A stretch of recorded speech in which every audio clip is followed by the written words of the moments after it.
Hello guys, तो पिछले video में आप लोगों ने देखा था कि रेफिनेट किस तरह का होता है और वो किस काम में आता है मिट्सुबिशी का। तो अभी हम लोग देखेंगे कि ब्रेजिंग किस तरह होता है VRF में। ठीक है, आप लोगों ने नॉर्मल स्प्लिट में देखा होगा कैन से ब्रेजिंग होता है, लेकिन VRF में पूरा सिस्टम से ब्रेजिंग होता है। तो आपको दिखाता हूँ कि उसमें ब्रेजिंग के लिए क्या क्या चाहिए होता है VRF में। तो सबसे पहले ब्रेजिंग के लिए हम लोगों को VRF में ऑक्सीजन सिलेंडर चाहिए होता है। तो आप लोग देख सकते हैं यहाँ पे ऑक्सीजन सिलेंडर लगा हुआ है। ये जो ब्लैक है ऑक्सीजन सिलेंडर, उसी के साथ हम लोगों को एक फ्लेमेबल गैस का ज़रूरत पड़ता है, जो कि हम लोग फ्लेमेबल गैस में एसिटिलीन भी ले सकते हैं या LPG भी ले सकते हैं। तो अभी हम लोगों ने LPG लिया हुआ है। तो ये है ऑक्सीजन का सिलेंडर। इसमें आप लोग प्रेशर देख सकते हैं अभी करीब 100 के आसपास प्रेशर है। ठीक है, और हम लोगों ने LPG लगाया हुआ है और इसको खोल देते हैं। उसके बाद फिर हम लोग VRF में कॉपर जो पाइप होता है उसमें ब्रेजिंग करते हैं। तो देखिए, ब्रेजिंग करने के लिए और एक मोस्ट इम्पॉर्टेंट है VRF में कि हम लोगों को जो कॉपर ट्यूब है उसमें नाइट्रोजन का फ्लश करना पड़ता है, वरना ऑक्साइड जमा हो जाता है। तो हम लोग ने वो भी कर रखा है। इधर आप लोग को दिखाते हैं कि यहाँ पे नाइट्रोजन सिलेंडर लगा हुआ है। ये देख सकते हैं, ये नाइट्रोजन सिलेंडर है। तो यहाँ हम लोगों ने गेज मैनिफोल्ड लगाया है।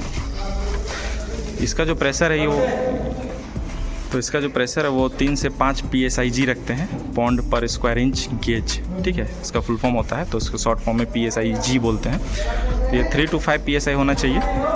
और देखिए, उस तरह से हम लोगों ने वहाँ कनेक्ट किया हुआ है। तो नाइट्रोजन क्या है कि पूरे हम लोगों को अभी कॉपर पाइप में फ्लश हो रहा है और हम लोग फिर ब्रेजिंग करते हैं। उससे नाइट्रोजन फ्लश करने से क्या होता है कि अंदर में ऑक्साइड जमा नहीं होता है। आप लोग स्क्रीन पर देख सकते हैं कि एक जो ब्लैक दिख रहा है वो नाइट्रोजन नहीं फ्लश किया हुआ ब्रेजिंग है, और जो आपको क्लियर दिख रहा है वो नाइट्रोजन के साथ फ्लश करते हुए ब्रेजिंग किया हुआ है। तो देख सकते हैं कितना डिफरेंस होता है दोनों में, नाइट्रोजन के साथ फ्लश करके और बिना नाइट्रोजन के ब्रेजिंग किस तरह से डिफरेंस होता है। तो अभी हम लोग देखेंगे ब्रेजिंग का प्रोसेस। ठीक है, तो आप लोग कंटिन्यू बने रहिए।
तो देख सकते हैं आप लोग किस तरह से ब्रेजिंग होता है। इसी तरह हम लोगों को चारों फ्लोर में ब्रेजिंग करना है। नीचे 2 फ्लोर कंप्लीट हो गया है, अभी ऊपर का 1 फ्लोर बाकी है। ये बीच वाला है, इसके बाद और एक ऊपर का रहेगा।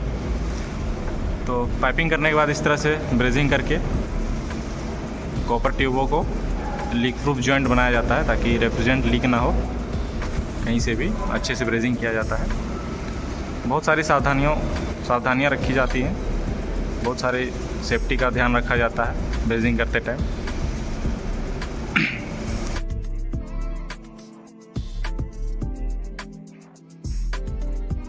हम लोगों को पूरा ब्रेजिंग करना है वहाँ तक, उसके बाद और एक ऊपर और एक फ्लोर है। तो देखते हैं आज दिन भर में कितना हो पाता है।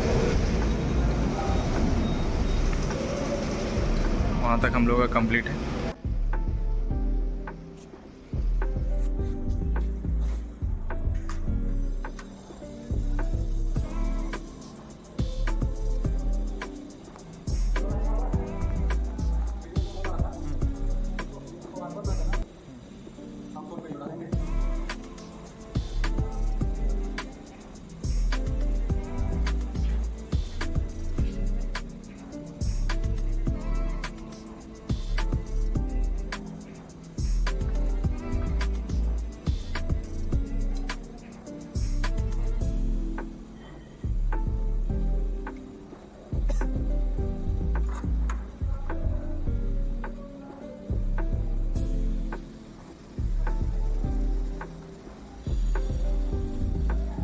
तो ठीक है गाइस, पूरा कंप्लीट करते हैं दोनों फ्लोर तक।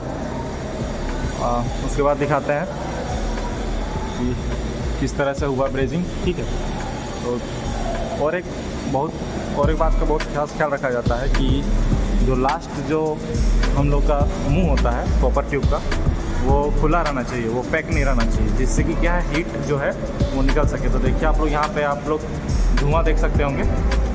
अगर ये पैक रहेगा तो हम लोग का ब्रेजिंग ना तो ब्रेजिंग अच्छे से हो पाएगा, और जो कॉपर ट्यूब है वो फटने के चांसेस रहेंगे।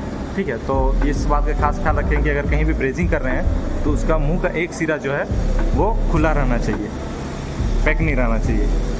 अगर पैक रहेगा तो बहुत सारा परेशानियों का सामना करना पड़ सकता है। तो बहुत सारे चीज़ होती है, ध्यान में रखकर करना पड़ता है काम।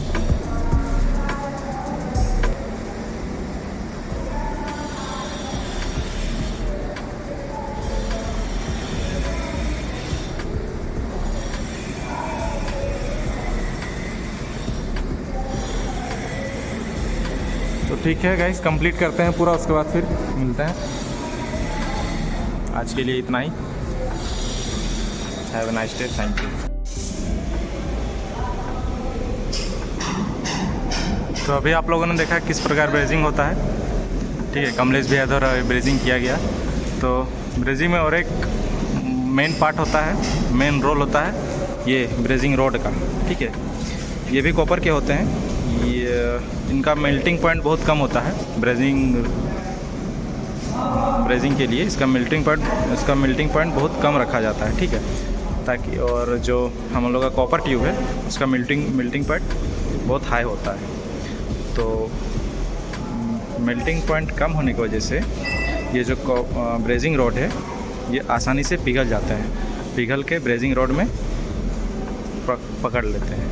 एक तरह से आप लोग ऐसा देख सकते हैं कि जिस तरह से वेल्डिंग किया जाता है उसी प्रकार ब्रेजिंग किया जाता है। ठीक है, तो इसमें ब्रेजिंग रोड आते हैं इस तरह से कॉपर के। इनका मेल्टिंग पॉइंट बहुत कम होता है और कॉपर ट्यूब का मेल्टिंग पॉइंट बहुत हाई होता है, तो वो पिघलते नहीं हैं। ये पिघल के उनको अच्छे से पकड़ लेते हैं और लीक प्रूफ जॉइंट बनाते हैं। जो हम लोग का रेफ्रिजरेंट पास होगा हम लोग का कॉपर ट्यूब में, वो लीक नहीं होने देता है। ठीक है, वो बिल्कुल भी लीक नहीं होंगे इस तरह का, इसलिए इसे पूरा अच्छे से ब्रेजिंग करके लीक प्रूफ जॉइंट बना लिया जाता है। इसे हम लोग बोल सकते हैं लीक प्रूफ जॉइंट। तो अभी आप देखिए किस तरह से ब्रेजिंग हो रहा है। ये हमारे टेक्नीशियन है, कमलेश नाम है। अभी सॉकेट में ब्रेजिंग हो रहा है। देखिए किस तरह से चारों तरफ घूम के अच्छे से पूरा लीक देख क्या करना पड़ता है। कहीं भी अगर छूट जाता है तो हम लोग का रेफ्रिजरेंट जो है गैस लीक होने का चांसेस हो जाता है, इसीलिए अच्छे से चेक कर लिया जाता है, कहीं भी थोड़ा सा भी छूटना नहीं चाहिए। बहुत बार ऐसा सिचुएशन आता है कि जो हम लोग का इंसुलेशन होता है जब ब्रेजिंग करते टाइम जल जाता है। उधर तो करते हैं लेकिन हो नहीं पाता है, तो हम लोगों के टेक्नीशियन अपना दिमाग लगाते हुए यहाँ पे जो कॉपर ट्यूब होता है, ट्यूब कटर होता है, उनको वहाँ पे फंसा दिए हैं ताकि जो इंसुलेशन है वो उधर जहाँ ब्रेजिंग हो रहा है उधर ना जाए और वो जले ना। तो आप लोग भी ऐसा टेक्नीशियन भाई सब कर सकते हैं। अगर कुछ जुगाड़ ना मिले तो ये अपने से कुछ जुगाड़ बना के काम करना पड़ता है।